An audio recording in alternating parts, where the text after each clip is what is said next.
Hey, it's Thursday night. This is a special back to school edition of After Market. I'm James Black. Some people call me JB, like my friend The Bear. Barrington Miller. Thank you.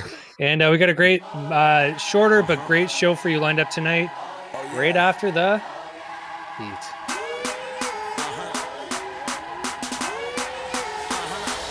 Do you know my name?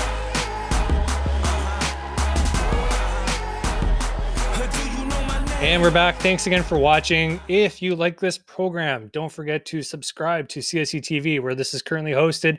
And if you like the show, if you like Barrington, which is more likely than you liking me, just hit the thumbs up. And we haven't got any thumbs down yet. So thanks for keeping it real. There, you just jinxed it. That's right. We honestly don't.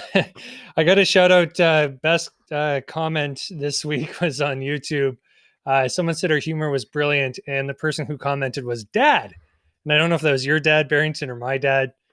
Whose dad do you think it was? I can guarantee whose dad it wasn't.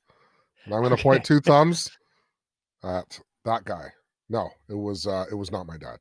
Okay. Which was more, I found it odd that someone's username was Dad. I think that's YouTube. kind of a boss move. I'm Dad. All right. Well, speaking of dad stuff, we were back to school as of today in my neck of the woods. I dropped off my first grader today, first day of first grade, hopefully not his last. So lots of moving parts this year, as parents may know, or those who deal with people who just talk about their kids. So it was back to school. Barrington, are you excited for back to school? It's always for some people, I know Richard Carlton, our friend and boss, he said that this is like his official start of the new year. So what does back to school mean to you? Well, typically not just for me, but for a lot of people, this is hell week. And COVID has sort of amplified it. There are different schedules. You are half day, full day, 3 hours every other day, cohort A, cohort B, hybrid, learning from home, going back first entry November 12th, which is something I heard yesterday. So we are in the midst. Both my children are now in high school, and actually today is a huge day in the Miller household because my daughter got her braces off. Oh, wow. Having been a former brace wearer myself, Yes. this is a big moment in your young life. It was and is. She actually went back on Monday just for a couple hours, but it doesn't officially count as her first day of school, as she has reiterated. And my son goes back tomorrow. But it's going to be good. I mean, try and stay positive, try and be safe. You know what could happen, you know what's already happening. But I believe the kids need it. They need it just as far as a change, breaking up the rhythm. And they left on March break. My kid was as excited to go to school today as he was on Christmas Eve. Like, oh, I'm sure he had a hard time sleeping. He was that's great. Yeah, he was bouncing off the walls. All right. So yesterday, speaking of school, so we were slated to tape the show on Wednesday. Some stuff came up. I was scrambling because James is being too nice. It was me.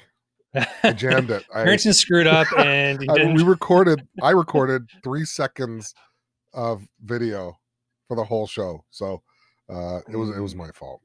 Yeah, there was other influences at play. We had we weren't supposed to talk about this on the show, but our beloved Toronto Raptors had an absolute nail biter of a double overtime game with the hated Boston Celtics.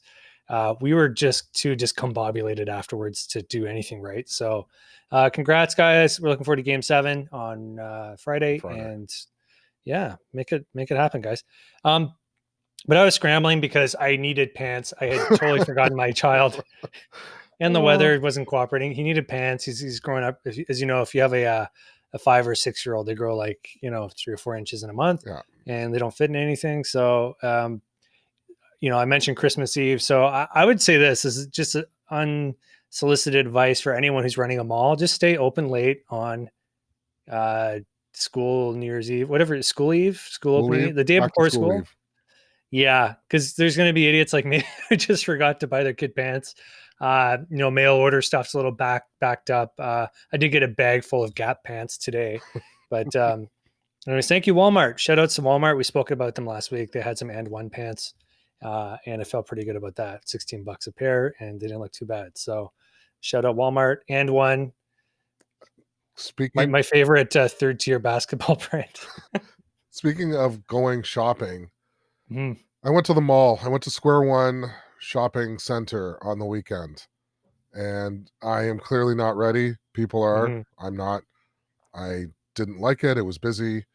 Everyone had masks on, but Yeah. masks weren't the problem.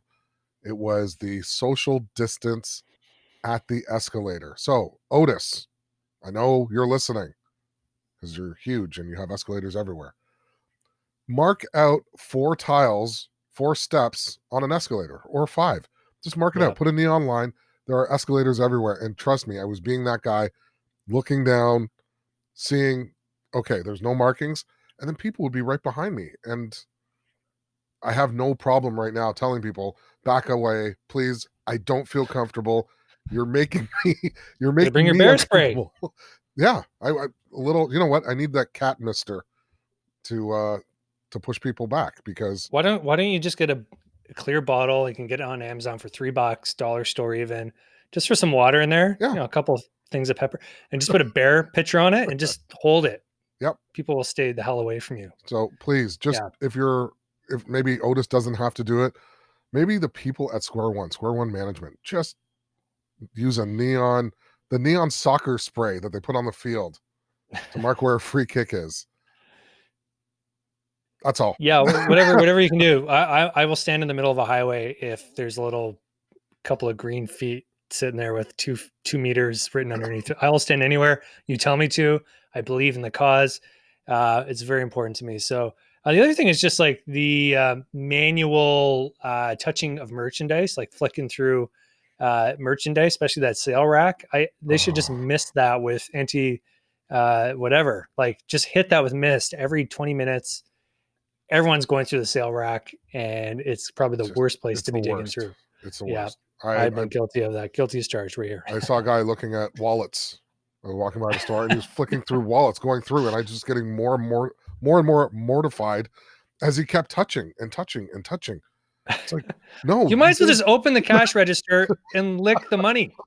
Like, what are you doing? Please, I'm not ready. Okay, I got a question for you, James. Sure. Yep. It says 2 meters back, and you have the line, and say you're at a grocery store. No frills, Loblaws, Longos, whatever. Do you stand with everything behind the line, or is it just your body behind the line and the cart's in front of it? Yeah, I'm struggling for a sports analogy here, but it's like the club or the bat. It's an extension of your body. The cart is just like that. This is like athletics. You just consider the cart part of your body. You're behind the cart. The cart's behind the line. Yep. Everybody's safe. Nothing bad can happen in that scenario. I right? agree. I right, push everything behind the line. I don't even touch the line. it's like at a stop sign. I don't touch the line. But what do you do with people behind that don't follow that don't believe in the cart? Their cart's all willy-nilly right behind you. I get, just a sideways glance or a little dirty look. I'm not above that. Spray, the pepper Got my spray. bear spray. We should start selling that on the show. Yeah. So yeah, no, it's crazy. I don't want, people to go overboard on social shaming. It can just have totally negative consequences, but yeah, just be safe out there, especially in the next few weeks. Just a thing, I said this the other day, we're reshuffling the deck. Okay. We're reshuffling the deck. We don't know where things are going to land. It might be like 52 card pickup in a couple weeks, and we might all just be back at home. Big shout out to our friends, not necessarily our friends, but our friends who work and do these things at Etsy.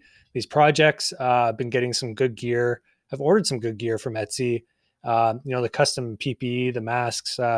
Looking forward to getting all that in the mail as well. So yes, I really did panic this week and bought everything on Etsy. Apparently children need lanyards for their face masks as well. So really? Yeah. All right.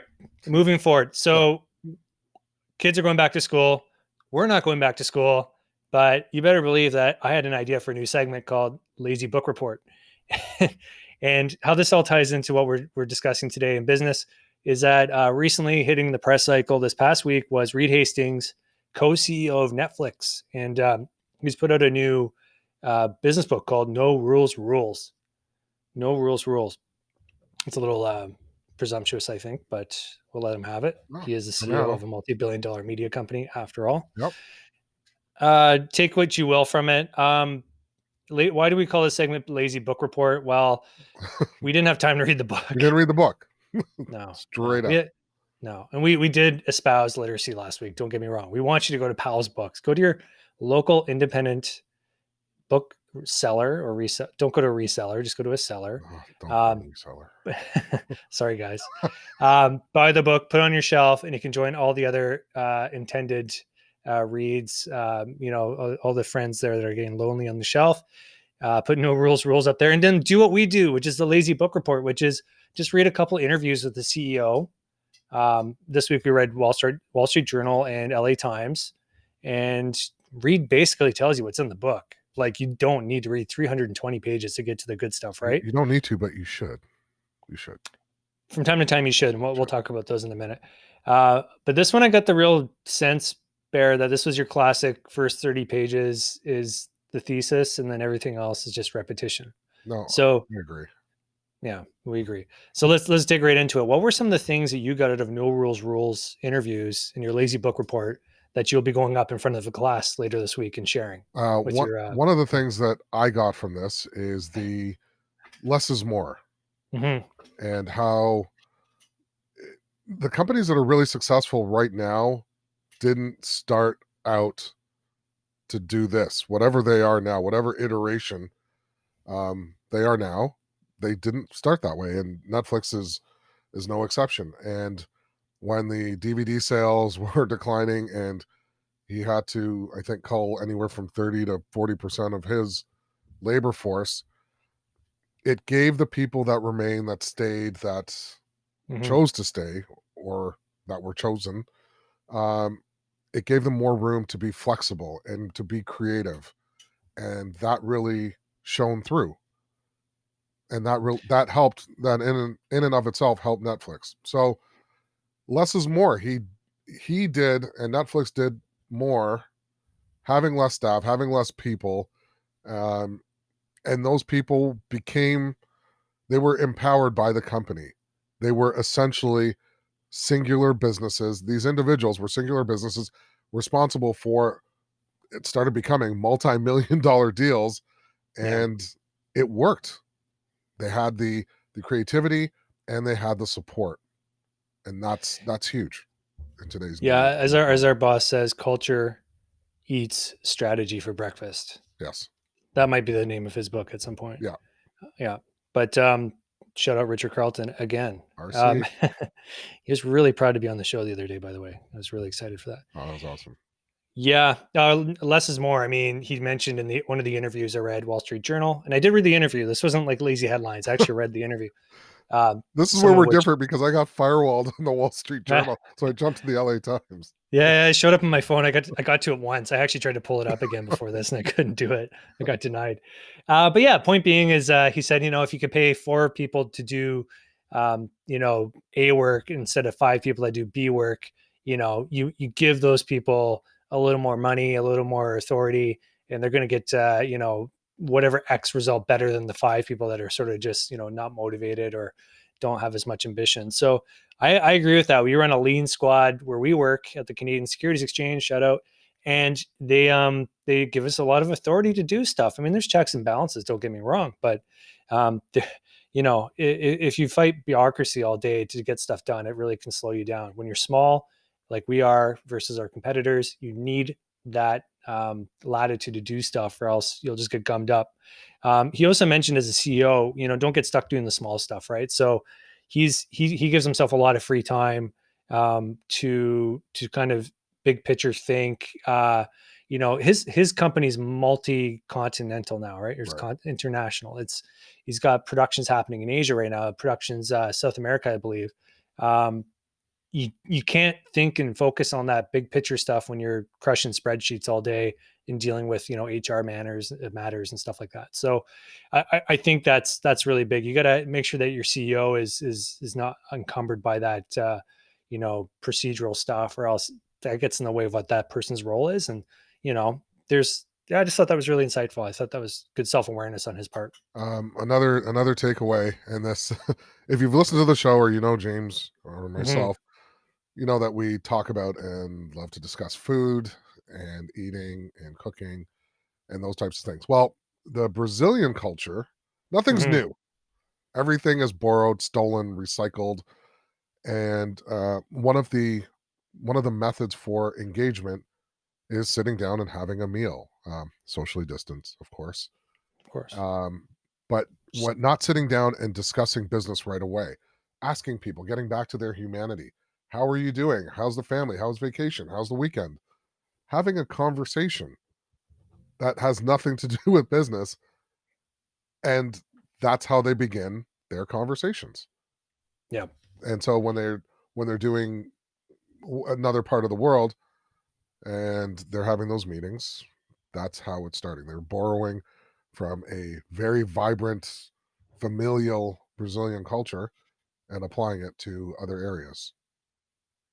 Yeah, I mean, rapport building is all about finding as soon as possible that common thread you have with someone. So yeah, when Bear and I first met, we probably talked about mac and cheese for 20 minutes before we even talked about, you know, Yeah. after the market close prices and short selling and all. But yeah, it really is that's a universal thing. I remember, not to go into tangent too much, but I read a book by Larry King, who is the famous interviewer, and he said that the greatest question you could ever ask is why. If you're ever in doubt, ask why. Yeah. And I think between just showing sincere interest in who someone is and what they're into before you get into the business, and if you ever want to get a little more out of them, ask why. Those are two tips that we'll give you free of charge here on Aftermarket. There was one last thing. So we talked about a lot of the positive stuff about Reed Hastings' interviews, about the book actually. But the whole headline of it is actually a little more troubling to me, which is, Netflix Reed Hastings deems remote work a pure negative. So he's actually saying work from home is bad. It's preventing people from, debating ideas and having, deeper discussions. So I don't know, Bear, are we hurting ourselves by doing this from home for the foreseeable future? No. Here's the thing, James. Do we have a choice? Really? Yes. Like, I think we're making the boast, and I don't mean we, like you and I, we as a society, as a collective, are making the most out of this situation. We are being safe for ourselves, safe for our loved ones, and I don't think it has really slowed down or hindered our business in any way whatsoever. In fact, I think we are busier, we are doing more. I don't think we've balanced the work-life balance part. I think we've done a No. poor job of that. Really, really Oh, poor. geez. Yeah, I wish you could step into my house for a day. But no, I would have to disagree. And I'm surprised because this book, the No Rules Rules, is sort of written for the smaller, the medium to small businesses. That it is, yes. So, the multinational huge conglomerate behemoths, yeah, this doesn't really apply. But small businesses, yeah, being nimble, flexible, Yep. empowering your employees, sure. But then saying work from home is a negative, I'm not really following that. Yeah, I would think in production you might want to mandate some form of you know critical time frame thing. There's a better term for it, but yeah, saying to certain people like, look, the next 60 days are on production. You got to be on site. You got to do this. It's critical. But for the rest of the year, yeah, try to juggle stuff. I mean, we don't have a choice, so I don't know what he's getting at. It just sounds like he's really eager to get his staff back. So, Right. And there's been different thoughts around that. We'll know in a couple of years, right? We'll know in a couple of years. Dude, we may know in a couple months. Yeah, weeks, days, hours. So real quick, because I promised ourselves a short show this week. Yeah. Books that you would read from front to back. Business book. Pick one. Business book front to back. Oh my god. Oh, reminiscences of a stock operator. That is Why? why. if you've ever traded, if you've ever been interested in trading, and you like history, you like period pieces, 1920s, 30s in the United States, Right. read this book. The flavor, you can smell it. You can smell the era. And it talks about one brilliant trader who changed the entire stock market. In fact, this guy was so good, companies hired him and locked him in a room for 8 hours a day and had him not do anything because his mere presence would affect global markets. Yeah, Wow. that's all I'm going to tell you. So, yeah, I don't like giving lots of hints, but Reminiscences of a Stock Operator, check it out, get it. It's awesome. What about you, All right, James? I will do that. The book that I will listen to as an audiobook, because I have trouble reading. I actually think I fall asleep when I read, so it's tough. That's why I just get to the headline. But the Good to Great by Jim Collins, love it.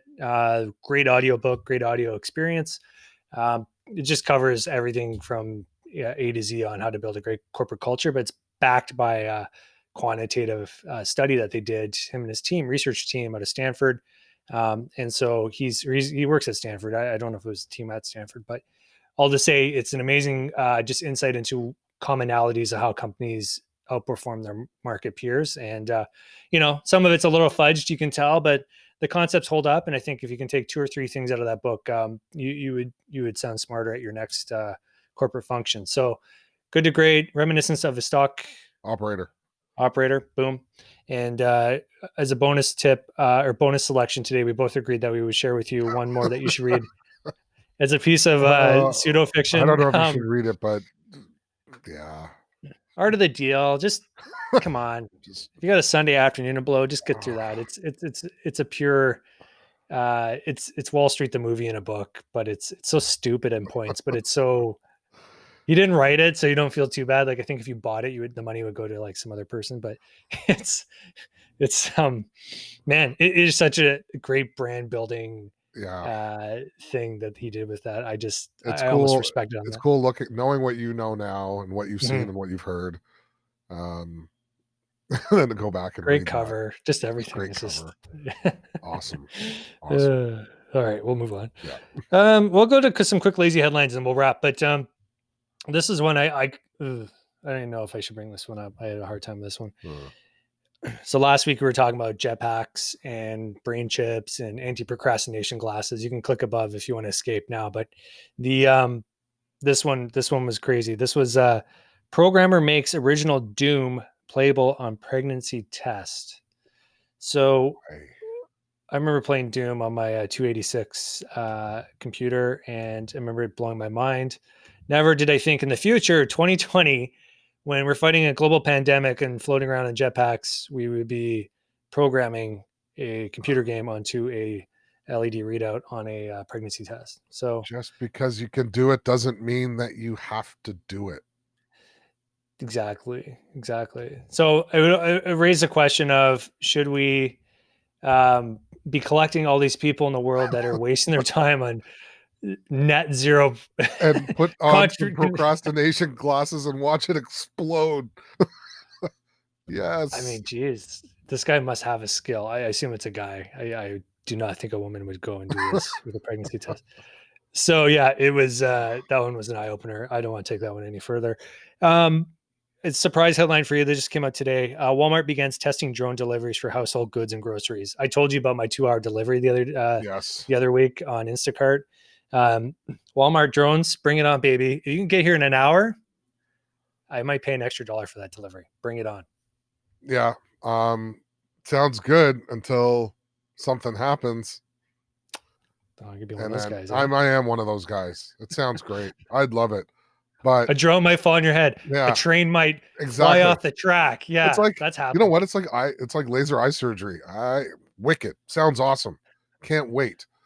I'm not going to be the first. But now they actually use lasers. They don't even have to cut. But still. We should go in together. Now I'm older. Now I want the guarantees. We should go in together. We can go in and hold hands while we get it done. Oh, I know people who do that for other surgeries. It's good on them. Okay. Nope. Oh, sorry. You were going to do another headline. I got two more headlines. This is back to our cultural discussions that we like to shoehorn into this show. Yes. Colin Kaepernick returns to Madden in NFL 21. He's been out of the game for 4 years. We don't really know why. We don't. So don't we? you couldn't see me. I was being very. No. I was a You wink. know what? I was winking. Oh, you were winking. Oh, okay. We don't know why they took him out. I mean, I know he wasn't playing on a team, but he still was looking for work.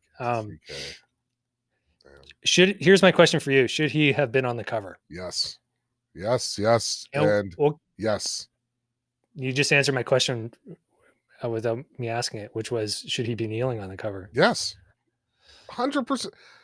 Should he be wearing the socks with the pig? No. You know what? If you, like I said, we said this on the other show. Yeah. You want to send a message, you want to send a statement, then send a real statement. The majority of your league has either suffered at the hands of police, received some form of injustice, all of those things. And all because, or most of the time, because of the color of their skin or the way they look or the way they dress or the way they act.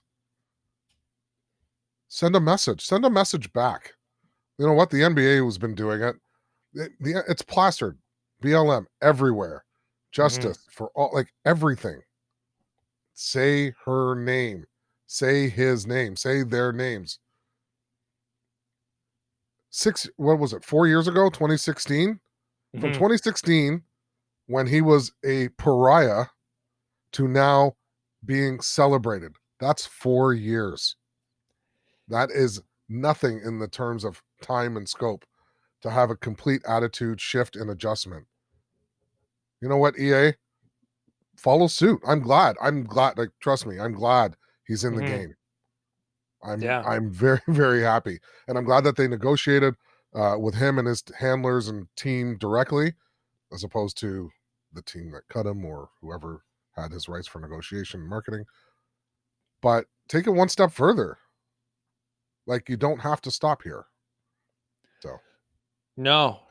And, I'm a big fan of his. I'm a fan of the team he was on, 49ers, those who know me. And just good. Cover or not. If you put him on the cover, he gets the Madden curse. So, well, you don't want come on, that that one's easy.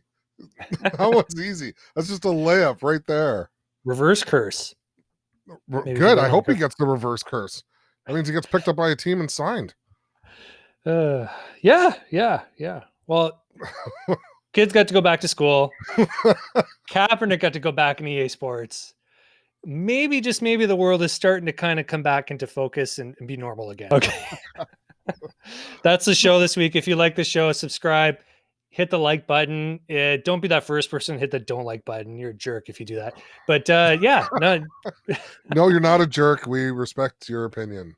We do. We really do. Thank you again for watching. We'll be back next week. I'm happy to have been joined today by Barrington Miller. Thanks, James. James's camera cut out right at the end, and thank you for watching. This has been another episode of Aftermarket.